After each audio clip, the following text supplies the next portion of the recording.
교통도 되게 편하고 좋았는데 집이 자꾸 너무 비싸요. 그래서 나는 그 집에 사는 동안에 잠잤던 기억밖에 없어요. 별로 좋은 기억은 아니었거든요. 딱 이런 거예요. 남들한테 되게 좋았던 동네라고 해서 나한테 무조건 좋은 동네가 되는 건 아니거든요. 나만의 기준표를 만드는 거죠. 자, 1번 거리, 두 번째는 생활, 3번 이제 공간. 이게 정리가 되면은 집을 볼 때 기준점이 확실해집니다. 그리고 그 기준이 어떤 지역을 결정하거나 어떤 집을 결정할 수 있게 해주는 거죠. 그러니까 딱 이 말이 맞는 것 같아요. 나한테 맞는 동네는 따로 있다.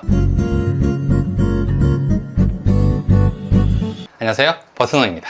처음에 이제 집을 구하다 보면은 제일 먼저 어디에 살아야 될지에 대한 고민들이 시작하게 되잖아요. 사실 이게 별거 아닌 것 같지만 생각보다 되게 어려워요.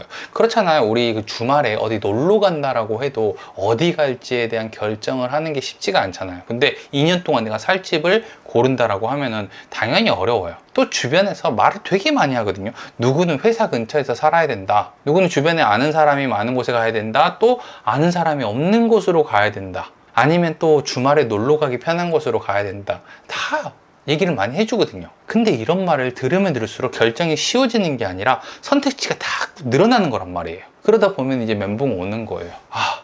못 구하겠다. 저도 그랬어요. 예전에 친구가 야, 이 동네 진짜 살기 좋아, 여기로 와 라고 하면서 동네를 하나 추천해 줬는데 여기가 어디냐면 홍대 근처에 있는 연남동이라는 곳이었어요. 막상 가보니까 되게 괜찮더라고요. 교통도 좋고 분위기도 좋고 제가 원하는 동네 분위기였어요. 그리고 핫하다는 홍대가 근처에 있으니까 진짜 되게 살고 싶은 거예요.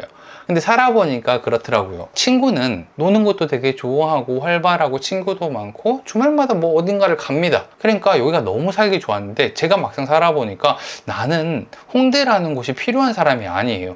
혼자 거기 놀고 뭐 그렇다고 술을 좋아하는 것도 아니다 보니까 동네가 좋기는 한데 나한테는 너무 시끄럽고 복잡하기만 한 거예요. 교통도 되게 편하고 좋았는데 집이 자꾸 너무 비싸요. 그래서 나는 그 집에 사는 동안에 잠잤던 기억밖에 없어요. 별로 좋은 기억은 아니었거든요. 딱 이런 거예요. 남들한테 되게 좋았던 동네라고 해서 나한테 무조건 좋은 동네가 되는 건 아니거든요. 이럴 때는 이렇게 한번 나한테 물어보는 게 도움이 됩니다. 나에게 어울리는 집은 뭘까? 이런 거 있잖아요. 햇살이 드는 집에서 눈을 뜨고 싶다. 퇴근하고 나서 친구들 만나가지고 맥주 한잔 딱 하는 동네가 좋을 것 같다. 아니면은 회사 끝나가지고 되게 빨리 집에 온 다음에 나만의 공간에서 쉬고 싶다. 이런 걸 적어보는 거예요. 이게 시작입니다. 그러면 어느 동네가 나한테 맞는지가 보이기 시작을 하는 거예요. 그 다음에 나만의 기준표를 만드는 거죠. 자, 1번 거리, 회사에서, 학교에서, 아니면 자주 가는 곳까지 도어 투 도어로 얼마나 걸리는지, 이 시간이 나한테 괜찮은지, 이게 하나의 기준점이 되는 거고,